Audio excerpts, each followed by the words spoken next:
चलिए देखते हैं जियोग्राफी के एनसीईआरटी क्लास 12 के भारत लोग और अर्थव्यवस्था वाले पुस्तक के लास्ट चैप्टर है 9 चैप्टर के नाम है भौगोलिक परिप्रेक्ष्य में चयनित कुछ मुद्दे एवं समस्याएं के बारे में देखेंगे।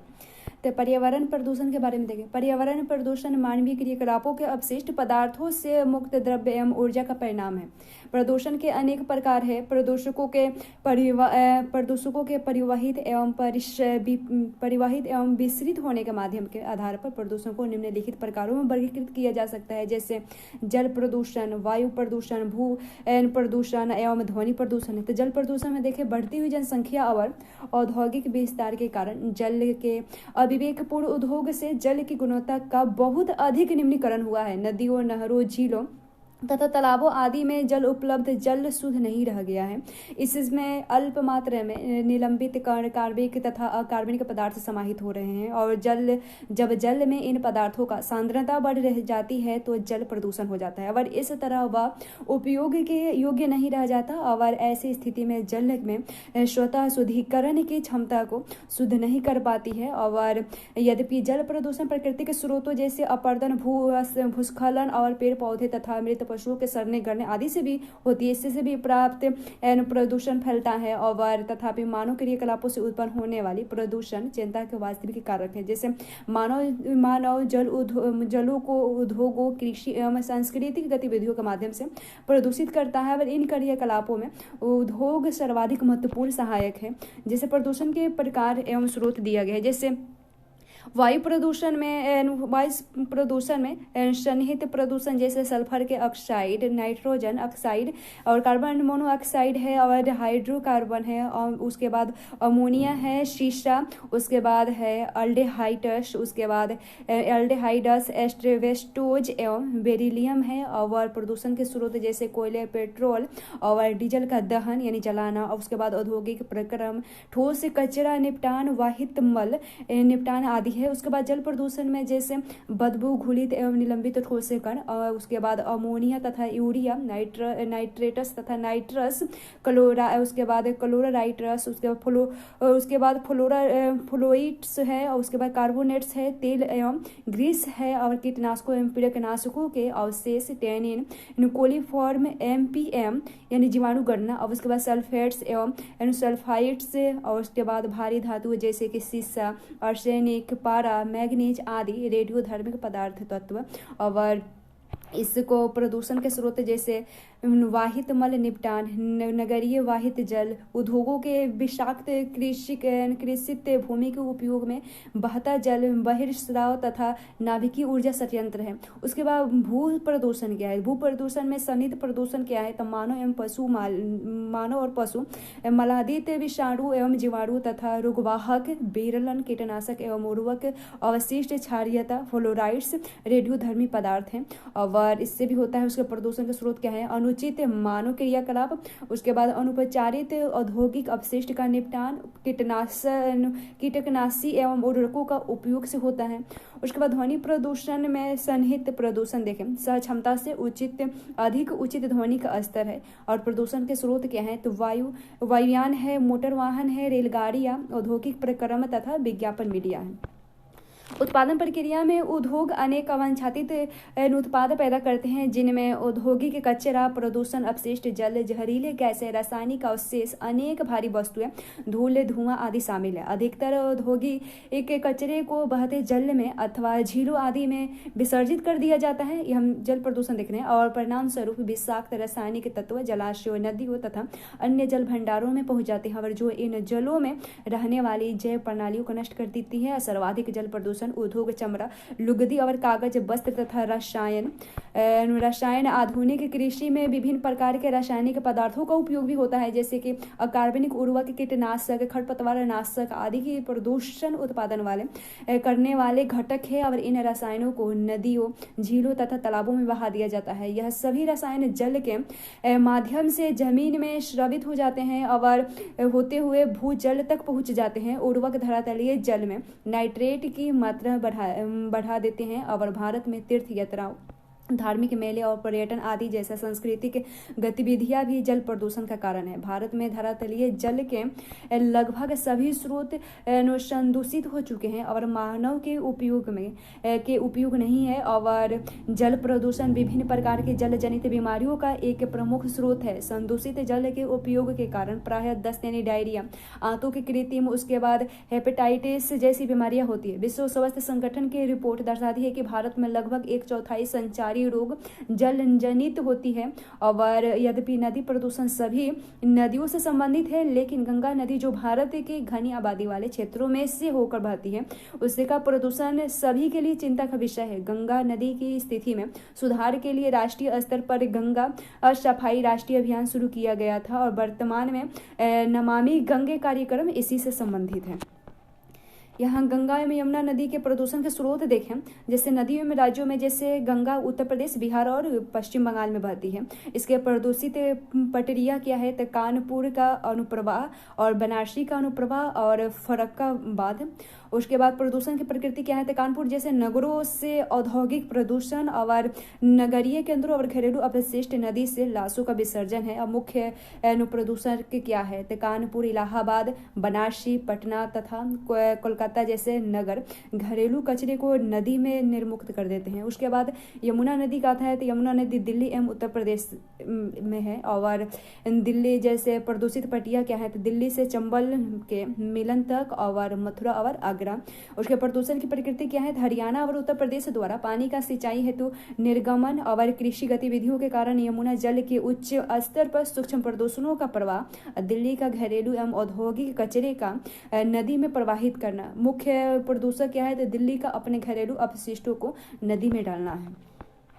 नमामि गंगे कार्यक्रम देखें तो एक नदी के रूप में गंगा का राष्ट्रीय महत्व है, लेकिन प्रदूषण को नियंत्रित करके नदी के संपूर्ण मार्ग की सफाई की आवश्यकता है। केंद्र सरकार ने निम्नलिखित उद्देश्यों के साथ नमामि गंगे कार्यक्रम आरंभ की थी, जैसे शहरों में सीवर ट्रीटमेंट की व्यवस्था करना, औद्योगिक प्रवाह की निगरानी करना और नदियों का विकास करना, नदियों के किनारे पर वनीकरण जिससे जैव विविधता में वृद्धि हो और नदियों के तट की सफाई करना। उत्तराखंड, उसके बाद यूपी, बिहार, झारखंड में गंगा ग्राम का विकास करना, नदी में किसी भी प्रकार के पदार्थों को न डालना, भले ही वे किसी अनुष्ठान से संबंधित हो। इससे प्रदूषण को बढ़ावा मिलता है। इसके संबंध में लोगों के जागरूकता पैदा करना है। उसके बाद वायु प्रदूषण देखें। वायु प्रदूषण को धूल, धुआं, गैस, कुहासा, दुर्गंध और वाष्प जैसे संदूषकों को वायु में अभिवृद्धि और उस अवधि के रूप में लिया जाता है जो मनुष्यों, जंतुओं और संपत्ति के लिए हानिकारक होते हैं। ऊर्जा के स्रोत के रूप में विभिन्न प्रकार के ईंधनों के प्रयोग में वृद्धि के साथ पर्यावरण में विषाक्त धुएं वाली गैसों के उत्सर्जन के परिणाम स्वरूप वायु प्रदूषण होती है। जीवाश्म ईंधन का दहन, खनन और उद्योग वायु प्रदूषण प्रमुख स्रोत हैं। ये प्रक्रियाएं वायु में सल्फर एवं नाइट्रोजन के ऑक्साइड है, उसके बाद हाइड्रोकार्बन, उसके बाद कार्बन डाइऑक्साइड, कार्बन मोनोऑक्साइड, सीसा तथा एस्बेस्टॉस को निर्मुक्त करते हैं। और वायु प्रदूषण के कारण श्वसन तंत्रिका, तंत्रीय तथा रक्त संचार तंत्र संबंधी विभिन्न बीमारियां होती है। और नगरों के ऊपर कुहरा, जिसे शहरी धूम्र कुहरा कहा जाता है, उसके बाद वायुमंडलीय प्रदूषण के कारण होता है ये,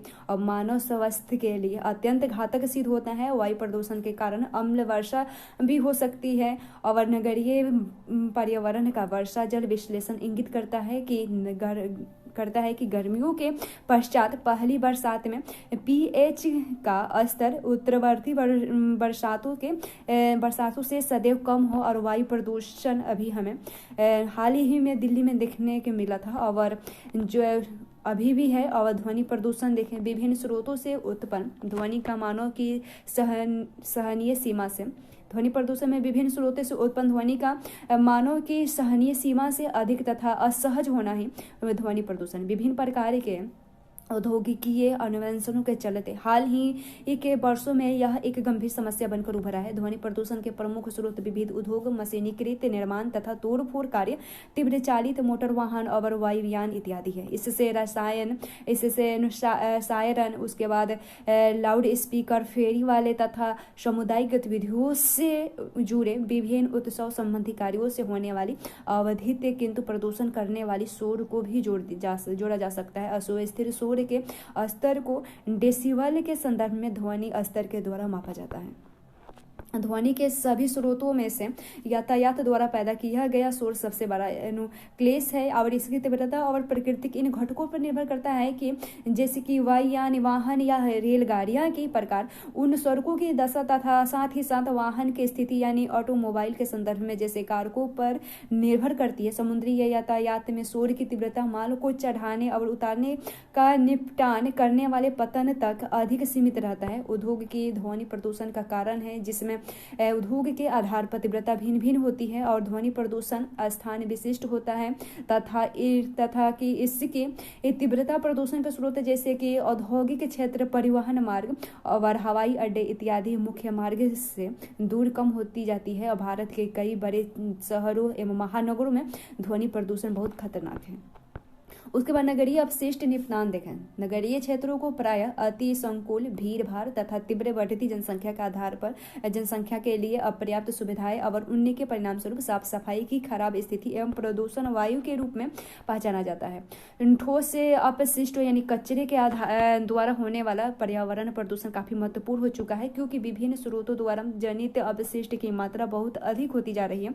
ठोस कचरे के अंतर्गत विभिन्न प्रकार के पुराने एवं उपयुक्त सामग्रियां शामिल की जाती है जैसे कि जंग लगी पीने, टूटे कांच के सामान, प्लास्टिक के डिब्बे और पॉलीथीन की थैलियां, रद्दी कागज, राख है, उसके बाद फ्लॉपियां और सीडी आदि का विभिन्न स्थानों पर लगाया जाता है और इस त्यागे गए सामान को कूड़ा कचरा, रद्दी, गंदगी और कबाड़ आदि कहते हैं जिनके दो स्रोतों से निपटान होता है जैसे घरेलू प्रतिष्ठानों से और व्यावसायिक प्रतिष्ठानों से। घरेलू कचरे को या तो सार्वजनिक भूमि पर या निजी ठेकेदारों के स्थलों पर डाला जाता है जबकि औद्योगिक या व्यावसायिक इकाइयों के कचरों का संग्रहण एवं निपटान जन सुविधाओं यानी नगर पालिकाओं द्वारा निचली सतह की सार्वजनिक जमीन यानी गड्ढों पर निस्तारित कर दिया जाता है। कारखाने, विद्युत गृहों तथा भवन निर्माण या विध्वंस से भारी मात्रा में निकलती राख या मलबे के परिणाम स्वरूप गंभीर समस्या पैदा हो जाती है। ठोस अपशिष्ट से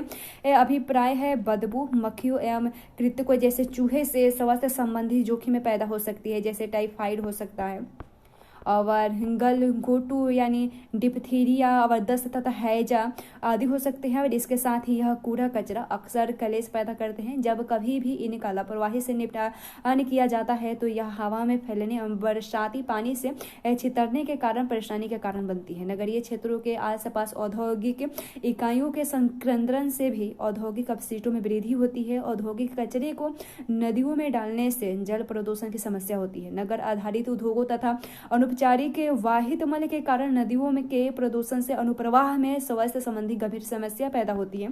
भारत में नगरीय अपशिष्ट निपटान एक गंभीर समस्या है। मुंबई, कलकत्ता, चेन्नई और बेंगलुरु आदि महानगरों में ठोस अपशिष्ट के 90% को एकत्रित करके उनका निपटान किया जाता है लेकिन देश के अन्य अधिकांश शहरों में अपशिष्ट का 30% से 50% कचरा बिना एकत्र किए छोड़ दिया जाता है जो गलियों में, घरों के पीछे, खुली जगहों पर तथा पड़ती जमीनों पर इकट्ठा हो जाते हैं जिसके कारण स्वास्थ्य संबंधी गंभीर जोखिम पैदा होती है। और इस अपशिष्टों को संसाधन के रूप में उपचारित कर इनका ऊर्जा पैदा करने और कंपोस्ट यानी खाद बनाने में इस्तेमाल किया जाना चाहिए। अनुपचारित अपशिष्ट धीरे धीरे सड़ते हैं और वातावरण में विषाक्त गैस से छोड़ते हैं और जिनमें से मीथेन गैस भी शामिल है। ये है दौराला में पारिस्थितिकी के पुनर्भरण और मानव स्वास्थ्य के संरक्षण का एक अनुकरणीय उदाहरण जैसे केस अध्ययन है। प्रदूषण भोगता है के वैश्विक नियम के आधार पर मेरठ के निकट दौराला में लोगों की प्रतिभागिता के सहारे पारिस्थितिकी के पुनर्भरण और मानव स्वास्थ्य की सुरक्षा के लिए प्रयास किया गया है।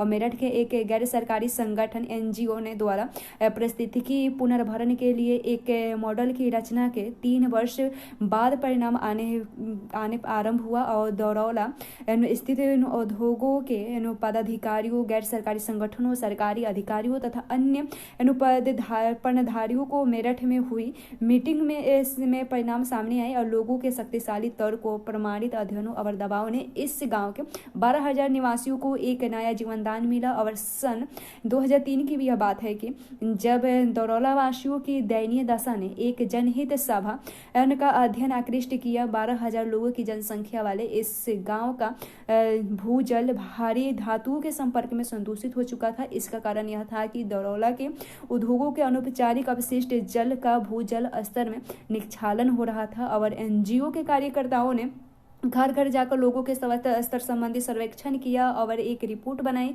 उस संगठन, ग्रामीण समुदाय और जनप्रतिनिधियों ने आपस में बैठकर उन समस्याओं के टिकाऊ समाधान ढूंढने का प्रयास किया। उद्योगपति ने परिस्थितियों की गिरती दशा को नियंत्रित करने में गहरी रुचि दिखाई। गांव की उपरटी टंकी की क्षमता बढ़ाई गई और समुदाय को पीने योग्य जल उपलब्ध कराने के लिए 900 मीटर की अतिरिक्त पाइपलाइनें बिछाई गई और गाँव के गाद युक्त तालाब को साफ किया गया और इसे गाद भी मुक्त करके पुनः जल से भरण किया गया और बड़ी मात्रा में गाद को हटाकर अधिक मात्रा में जल का मार्ग प्रशस्त किया गया तथा जलभृतों में जल पुनः भर गए और जगह जगह वर्षा जल संग्रहण की संरचनाएं बनाई गई, जिनमें से मानसून के पश्चात भूजल के संदूषण से कमी आई उसमें और 1,000 वृक्षों के लगाए गए और एक जिसमें पर्यावरण का संवर्धन हुआ।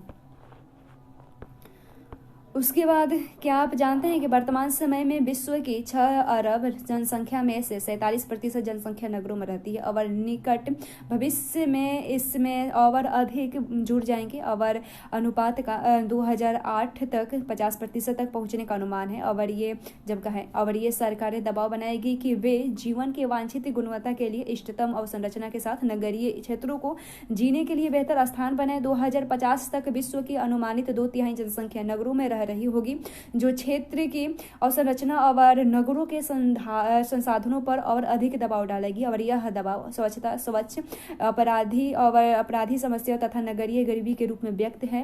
और नगरीय जनसंख्या में वृद्धि एक प्राकृतिक वृद्धि के परिणाम स्वरूप जब मृत्यु दर की अपेक्षा वृद्धि दर अधिक हो, निवल प्रवास जहां बाहर जाने वाले की अपेक्षा आने वाले की जनसंख्या अधिक हो और कभी कभी नगरीय क्षेत्रों का पुनः वर्गीकरण जिसमें आसपास की ग्रामीण जनसंख्या को शामिल किया जाता है उसके कारण बढ़ती है। भारत में एक अनुमान के अनुसार 1961 के बाद शहरी क्षेत्रों की जनसंख्या में 60% की वृद्धि हुई है। इनमें से 29% जनसंख्या ने ग्रामीण क्षेत्रों में शहरी क्षेत्रों की ओर प्रवास किया है। चलिए देखते हैं ग्रामीण शहरी प्रवास के बारे में। ग्रामीण क्षेत्रों से शहरों की ओर जनसंख्या प्रवाह अनेक कारणों से प्रभावित होते हैं, जैसे कि नगरीय क्षेत्रों में मजदूरों की अधिक मांग, ग्रामीण क्षेत्रों में रोजगार के निम्न अवसर तथा नगरीय एवं ग्रामीण क्षेत्रों के बीच विकास का असंतुलन रूप आदि है। और भारत में नगरों की जनसंख्या तेजी से बढ़ रही है। चूंकि छोटे एवं मध्यम नगरों में रोजगार के कम अवसर उपलब्ध होते हैं और गरीब लोग सामान्यतः अपनी आजीविका के लिए इन शहरों को छोड़कर सीधे महानगरों में ही पहुंचते हैं। और इस विषय पर बेहतर समझ बनाने हेतु नीचे एक अध्ययन दिया गया है जिसमें ध्यानपूर्वक हम पढ़ेंगे और ग्रामीण नगरीय प्रवास की प्रक्रिया को समझने का प्रयास करें। जैसे कि इस अध्ययन में देखें, रमेश अनुबंध के आधार पर एक तलचर यानी उड़ीसा का कोयला क्षेत्र में निर्माण स्थल पर पिछले 2 वर्षों से एक वेल्डन के रूप में कार्य कर रहा था और वह अपने ठेकेदार के साथ साथ देश भर में विभिन्न जगहों जैसे कि सूरत, मुंबई, गांधीनगर, भरूच, जामनगर आदि नगरों में जाता है। वह प्रतिदिन अपने पैतृक गांव में पिता के पास 20,000 भेजता है और उसके पास भेजे गए पैसे मुख्यतः दैनिक उपयोग, स्वास्थ्य की देखभाल, बच्चों की पढ़ाई आदि पर खर्च होते हैं और कुछ पैसे कृषि जमीन की खरीद तथा घरों के निर्माण पर खर्च होते हैं। और उसके बाद इसके परिवार के रहन सहन का स्तर सार्थक रूप से सुधरा है। और उसके बाद 15 वर्ष पहले हालत ऐसे नहीं थे। परिवार बहुत ही कठिन परिस्थितियों से गुजर रहा था। उसके 3 भाई और उसके परिवार 3 एकड़ भूमि पर निर्भर थे और परिवार बुरी तरह से कर्ज में डूबा हुआ था। और रमेश की अपनी पढ़ाई 9वीं कक्षा में ही छोड़नी पड़ी थी और शादी के बाद वह और भी कठिन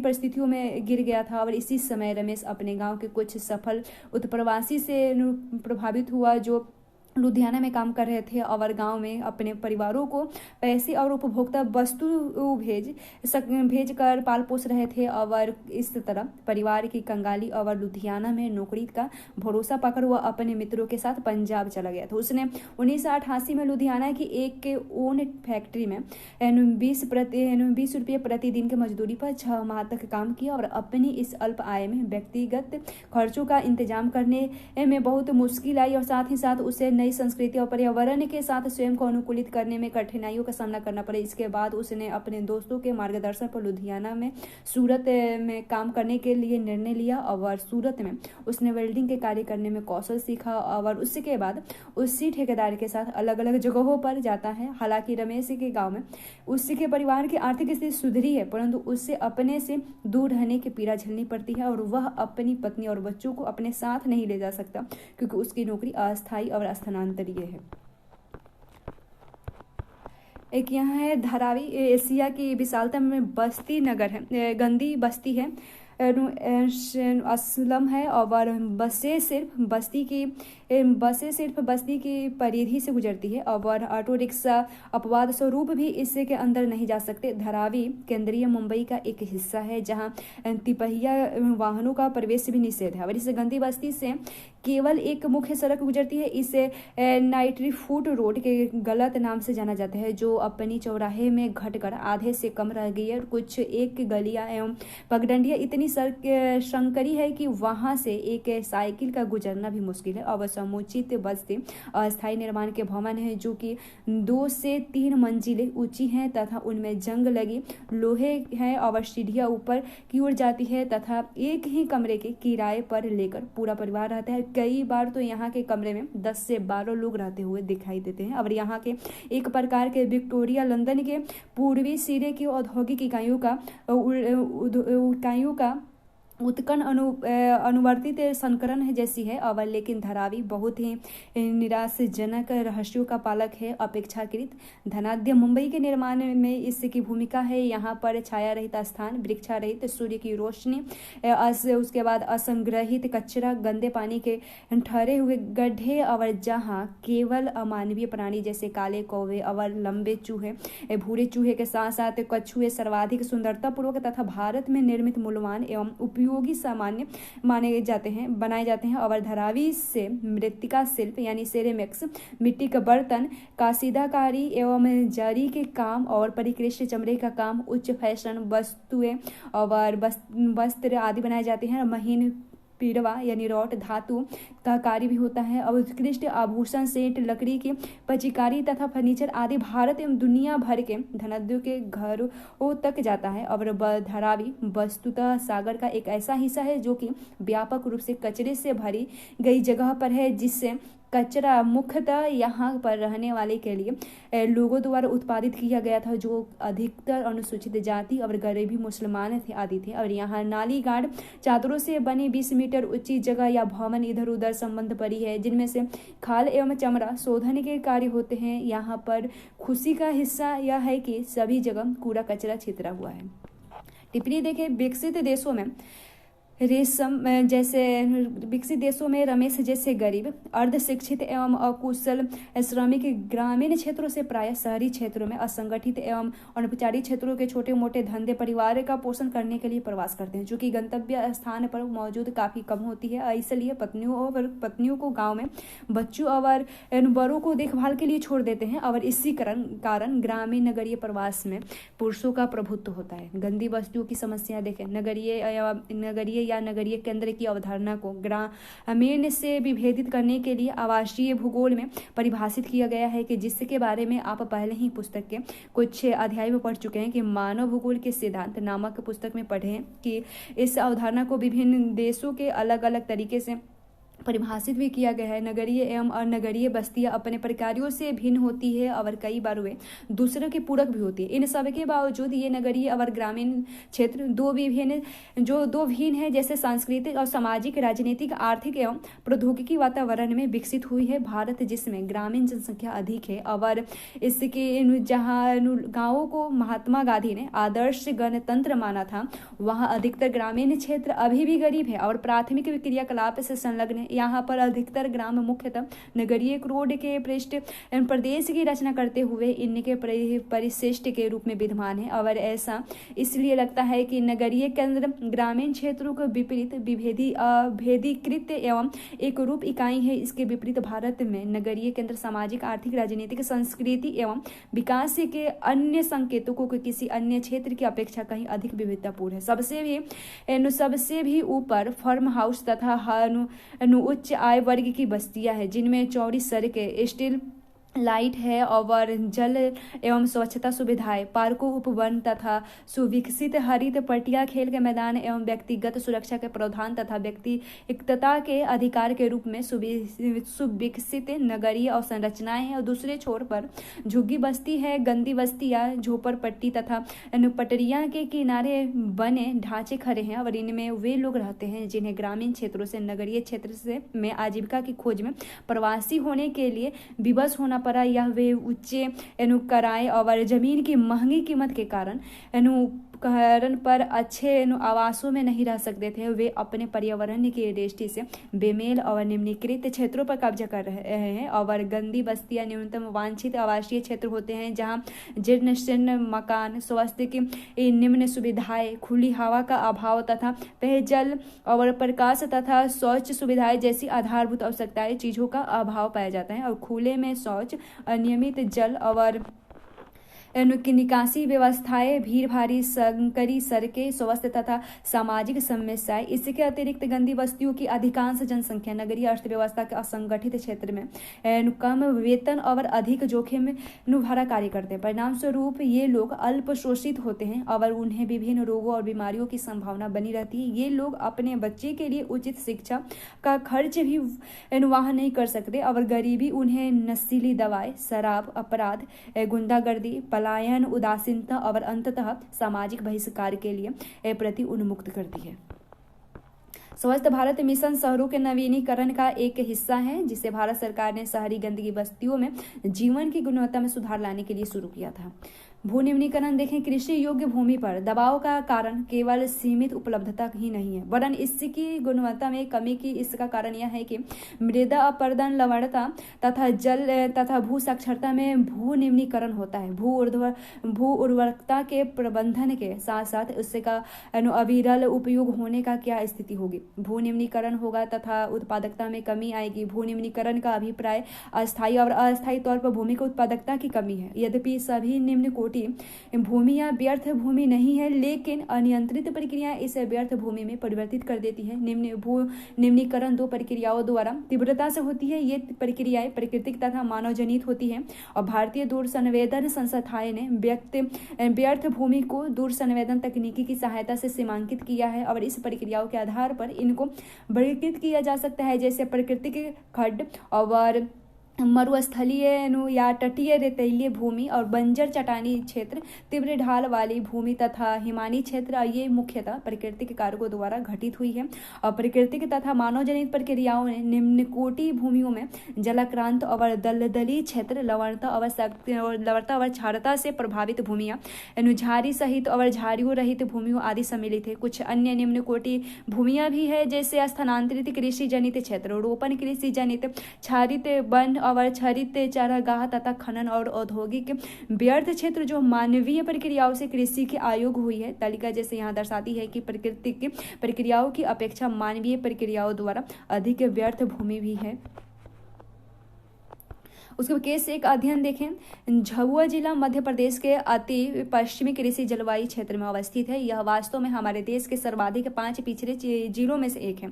जनजातीय जनसंख्या विशेषता भील का उच्च सांतरण इसकी विशेषता है। लोग गरीबी के कारण कष्ट झेल रहे हैं और यह गरीबी जंगल एवं भूमि दोनों संसाधनों के उच्च दर से निम्नीकरण का कारण प्रबलित हो गई है। और यहाँ भारत सरकार के ग्रामीण विकास तथा कृषि मंत्रालय दोनों ही में से जल संभरण प्रबंधन कार्यक्रम श्रम फंड अनुदानित है और जिन्हें झाबुआ जिले में सफलतापूर्वक क्रियान्वित किया गया। यह निम्नीकरण को रोकने तथा भूमि की गुणवत्ता को सुधारने में सफल सिद्ध होगा। जल संभरण प्रबंधन कार्यक्रम भूमि, जल तथा वनस्पतियों के बीच संबंधता को पहचानता है और प्राकृतिक संसाधनों के प्रबंधन एवं सामुदायिक सहभागिता से लोगों की आजीविका को सुधारने का प्रयास करता है। पिछले 5 वर्षों में ग्रामीण विकास मंत्रालय से निधि प्राप्त राजीव गांधी मिशन द्वारा क्रियान्वित जल संभर प्रबंधन ने अकेले झाबुआ जिले के लगभग 20% भूमि का उपचार किया।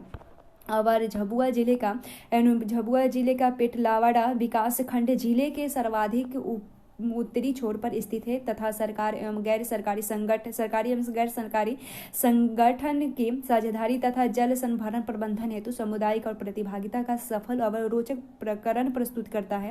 उसका पेटलावाड़ विकास खंड के भील यानी कारावाट गांव के सतरूढ़ी बस्ती समुदाय ने अपना स्वयं का प्रयास करके विस्तृत भागों का साझी संपदा संसाधनों को पुनर्जीवित किया। प्रत्येक परिवार ने साझी संपदा में से एक पेड़ लगाया और उसे अनुरक्षित किया और उसके साथ ही प्रत्येक परिवार ने चारागाह भूमि पर चारा घास को बोया और कम से कम 2 वर्षों तक उसकी सामाजिक घेराबंदी करने के बाद भी उसका कहना था कि इस जमीनों पर कोई खुली चराई न होगी और पशुओं की आहार पूर्ति हेतु नाद बनाए जाएंगे। और इस प्रकार से उन्हें यकीन था कि जो चारागाह उन्होंने विकसित किए हैं वे भविष्य में उनके पशुओं का सतत पोषण करते रहेंगे। और इस अनुभव का एक रोचक पक्ष यह है कि समुदाय इस चारागाह प्रबंधन प्रक्रिया की शुरुआत करते हुए कि इससे पहले ही पड़ोसी गांव के एक निवासी ने उस पर अतिक्रमण कर लिया और गांव वाले ने तहसीलदार को बुलाया और साझी जमीन पर अपने अधिकारों को सुनिश्चित किया। इस अनुवर्ती